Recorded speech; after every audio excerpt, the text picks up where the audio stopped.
Morning students. जैसे हम जानते हैं कि हम अपना बायोलॉजी सेक्शन का second chapter nutrition in animals पढ़ रहे हैं, जिसमें हमने एनिमल्स के बारे में न्यूट्रिशन उनको कैसे मिलता है, न्यूट्रिशन में कौन कौन से स्टेप्स होते हैं, ये सारी चीजें ऑलरेडी हम पढ़ चुके हैं। ठीक है, हमने इससे पहले वाले वीडियो में थोड़ा सा ह्यूमन डाइजेशन के बारे में पढ़ा था, सिर्फ इंजेक्शन माउथ में कौन कौन सी चीजें अवेलेबल है, सलाइवा एंड टीथ, उसके बारे में पढ़ लिया था। आज जो फूड है उसके पूरे डाइजेशन के बारे में पढ़ेंगे। ठीक है, तो फूड जो है वो हम लेते हैं, उसको माउथ पे रखते हैं। माउथ में रखने के बाद हमने पढ़ा था कि सलाइवा और टीथ दो चीजें प्रेजेंट है, वो उसे क्या करती हैं, एक साथ मिक्सअप करती हैं और मिक्सअप करने के बाद बोलस फॉर्म में क्रिएट करती हैं। बोलस क्या है, एक बॉल लाइक स्ट्रक्चर है। जब कोई चीज कट करके उसको थिन पेस्ट जब हो जाता है, वो मुंह में आपको फील होता है, तो वो एक बॉल लाइक स्ट्रक्चर में कन्वर्ट हो जाता है, जिसे यहाँ पर बोलस बोला गया है। ठीक है, ये बोलस इसके बाद जाता है कहाँ, ईसोफेगस के पास, जो हमारी फूड पाइप है वहां पहुंचता है। ईसोफेगस का दूसरा नाम क्या है, फूड पाइप। ये ईसोफेगस बना कैसे है, मस्कुलर स्ट्रक्चर है, मसल से बना हुआ है। ठीक है, और ये वर्क कैसे करता है, ये जो बोलस है, ये बॉल लाइक स्ट्रक्चर जब ईसोफेगस या फूड पाइप के पास पहुंचता है तो वो कॉन्ट्रैक्शन एंड रिलैक्सेशन करता है। कॉन्ट्रैक्शन का मतलब कि अपने आप को दबाता है, फिर रिलैक्स करता है। जब वो ऐसे करता है तो आपकी बुक में इमेज दी गई है, जब आप उसको ध्यान से देखेंगे तो कॉन्ट्रैक्शन और रिलैक्सेशन के टाइम पे ये bolus ball like structure oesophagus से होते हुए कहाँ पहुंच जाता है, हमारे स्टमक में पहुंच जाता है। कहाँ पहुंच जाता है, स्टमक में पहुंच जाता है। स्टमक एक ऐसी जगह है जहां पर पूरा डाइजेशन प्रोसेस होता है। ठीक है, ये वही जगह है जहां पर पूरा डाइजेशन प्रोसेस अब होगा। स्टमक जो है वो जे शेप का है, जो ह्यूमन स्टमक है उसका शेप क्या है, जे है। ठीक है, जे शेप के साथ इसमें कुछ चीजें पाई जाती हैं, जैसे कि पहला पाया जाता है हाइड्रोक्लोरिक एसिड। एसिड का नाम सुनते ही ये होगा कि ह्यूमन बॉडी में एसिड क्या कर रहा है। एसिड तो वैसे भी हार्मफुल है, बहुत ज्यादा हार्मफुल है, नॉर्मल लोग हाथ से नहीं पकड़ पाते, तो एसिड मतलब कि आपको हार्म कर सकता है। तो फिर वो हमारे स्टमक में क्या कर रहा है, ठीक है, तो वो हमारे स्टमक में क्या कर रहा है, जो फूड हमने खाया है, कभी कभी हम चीजों को ध्यान नहीं देते हैं और उसके साथ कुछ बैक्टीरिया खा जाते हैं, फूड के साथ हम कुछ बैक्टीरिया खा जाते हैं। अगर अब वो बैक्टीरिया हमारी बॉडी में जाएगा तो हमें क्या करेगा, हार्म करेगा। उस हार्म को बचाने के लिए यहाँ पर क्या, हमारे स्टमक में क्या प्रेजेंट है, हाइड्रोक्लोरिक एसिड। वो उन्हें क्या करता है, वहां पर किल कर देता है, मार देता है, जो भी बैक्टीरिया फूड के साथ बाय मिस्टेक आप लेकर चले जाते हैं। ठीक है, HCl हाइड्रोक्लोरिक का शॉर्ट फॉर्म लिख सकते हैं HCl। ठीक है, फिर स्टमक में प्रेजेंट है कुछ इंजाइम्स प्रेजेंट है। ठीक है, ये इंजाइम्स क्या करते हैं, हमने प्रोटीन खाया, प्रोटीन खाने के बाद हमने पढ़ा था कि प्रोटीन जो है वो एक कॉम्प्लेक्स है, कॉम्प्लेक्स सब्सटेंस है।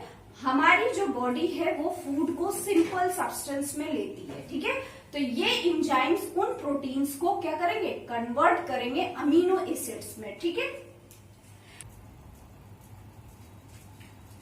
तो इंजाइम्स को हमने देख लिया। अब फिर दूसरा है एक यहाँ पर इनर लाइनिंग, जो हमारा स्टमक है जे शेप का, उस पे क्या है, एक इनर लाइनिंग पाई जाती है, जिसे हम क्या कहते हैं, म्यूकोसा कहते हैं। ये म्यूकोसा करता क्या है, वहां पर हमारे जो स्टमक में HCl या कह सकते हैं हाइड्रोक्लोराइड एसिड जो सिक्रीट हो रहा है, वो स्टमक में कोई प्रॉब्लम ना क्रिएट करे, उसे हार्म ना करे, उससे प्रिवेंशन कौन दिखता है, ये जो इनर लाइनिंग प्रेजेंट है म्यूकोसा, ये उससे क्या करती है, प्रिवेंट करती है हमारे स्टमक को। ठीक है, अब ये सारी प्रोसेस स्टमक में होने के बाद कहा, जो फूड हमारा है वो ट्रांसफर हो गया कहां पर, स्मॉल इंटेस्टाइन पे। कहां पर, स्मॉल इंटेस्टाइन। स्मॉल इंटेस्टाइन जो है वो, ये याद रखना है आपको कि वो कितनी, 6 मीटर लॉन्ग है, कितनी, 6 मीटर लॉन्ग है और कॉइल लाइक स्ट्रक्चर है।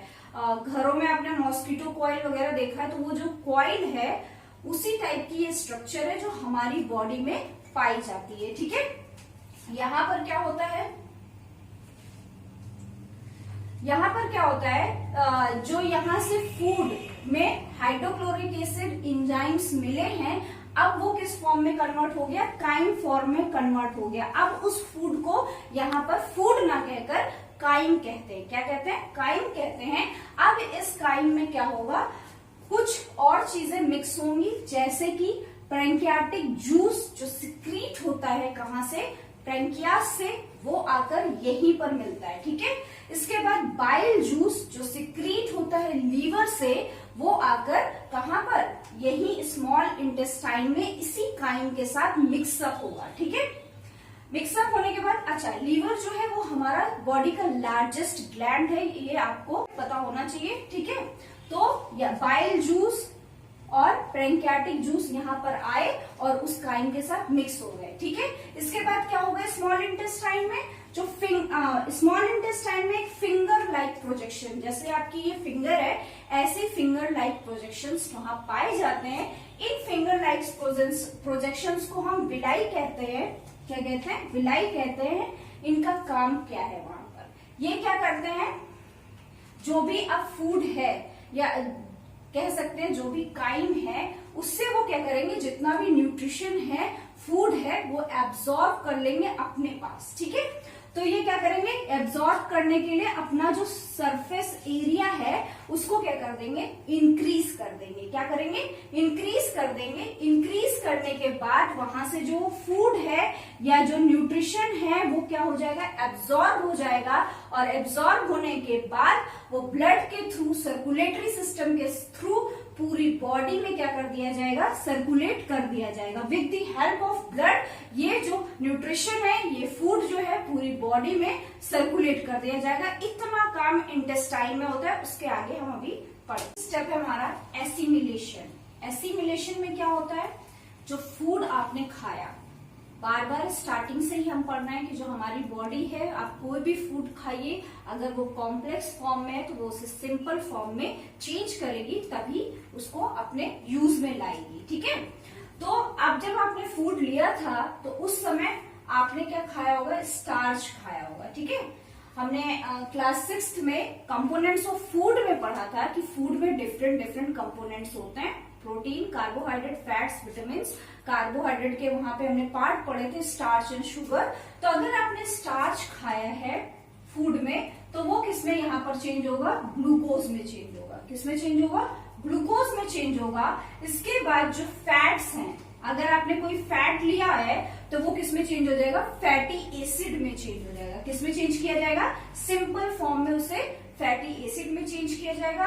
अगर आपने प्रोटीन लिया है अपनी डाइट पे, और अब वो यहाँ पर किस पे चेंज हो जाएगा, अमीनो एसिड में चेंज किया जाएगा, एक सिंपल फॉर्म में चेंज किया जाएगा, जिससे हमारी बॉडी उससे न्यूट्रिशन ले सके। ठीक है, एसिमिलेशन के बाद लास्ट फिर एक स्टेप आता है जिसे कहते हैं इजेशन। इजेशन में क्या होता है, ये यहाँ पर नॉन डाइजेस्टेड फूड, अब जो फूड था जो नहीं डाइजेस्ट हुआ, आपकी बॉडी के लिए बिल्कुल वेस्ट है, वो फूड यहाँ पर आएगा।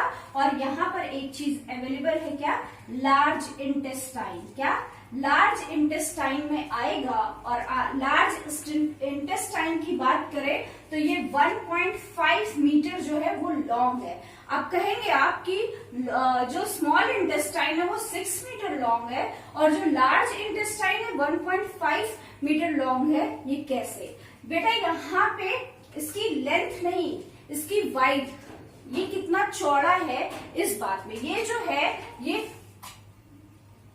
तो ये जो स्मॉल इंटेस्टाइन है वो 6 मीटर लॉन्ग है और लार्ज इंटेस्टाइन 1.5 मीटर लॉन्ग है। यहाँ पर लॉन्ग की बात नहीं है, यहाँ पे इनके नाम में इसलिए वो आ रहा है क्योंकि ये जो है इसका ब्रेथ बहुत ज्यादा है, इसकी ब्रेथ बहुत ज्यादा है कह सकते हैं, इस वजह से इसको नाम दिया गया है लार्ज इंटेस्टाइन। और इसकी जो कह सकते हैं ब्रेथ ब्रेथ जो है वो बहुत ज्यादा छोटी है, जिसकी वजह से इसको नाम दिया गया है क्या, स्मॉल इंटेस्टाइन। ठीक है, तो यहाँ पर लार्ज इंटेस्टाइन जो कि 1.5 मीटर की है, वहां पर फूड जो अनडाइजेस्टेड फूड है वो आएगा। अब यहाँ पर भी एक काम होगा, उस अनडाइजेस्टेड फूड में से वाटर एंड सॉल्ट को वो लार्ज इंटेस्टाइन अपने पास रख लेगी, जो भी उसमें से एसेंशियल चीजें हैं वो अपने पास फिर से वो एब्जॉर्ब कर लेगी। फिर उसके बाद जो लेफ्ट ओवर फूड है, अब जो बचा हुआ वेस्ट मटेरियल है आपकी बॉडी का,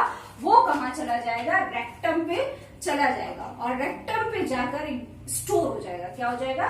स्टोर हो जाएगा। ठीक, यहां अगर स्टोर हो गया, फिर एनएस के थ्रू आपकी बॉडी से रिमूव आउट हो जाएगा, बाहर चला जाएगा। और जब ये वेस्ट मटेरियल आपकी बॉडी से रिमूव आउट होता है तो उस प्रोसेस को कहते हैं डिफ्लेक्शन। क्या कहते हैं? डिफ्लेक्शन। ठीक है, तो एनएस से जब आपकी वेस्ट मटेरियल बाहर जाता है, वो प्रोसेस क्या कहलाता है? डिफ्लेक्शन। तो ये पूरा डाइजेस्टिव सिस्टम था ह्यूमन का। इतने सारे प्रोसेस होते हैं जब आप कोई खाना खाते हैं, तो ये सारे स्टेप्स होने के बाद ही आपको न्यूट्रिशन मिलता है और जो वेस्ट मटेरियल है वो आपकी बॉडी से बाहर चला जाता है। आई होप आपको चीजें क्लियर हो गई होंगी। अगर नहीं हुई है तो आप मुझसे पूछ सकते हैं। यहाँ पर ये चैप्टर आपका फिनिश होता है। ठीक है, इसके बाद आपको मिलेगी एक लेट्स ट्राई, वो आपको करनी है और इस चैप्टर को अच्छे से प्रिपेयर कर लेना है आने वाले टेस्ट के लिए। फिर हम अपने नेक्स्ट वीडियो में मिलेंगे। तब तक के लिए गुड बाय।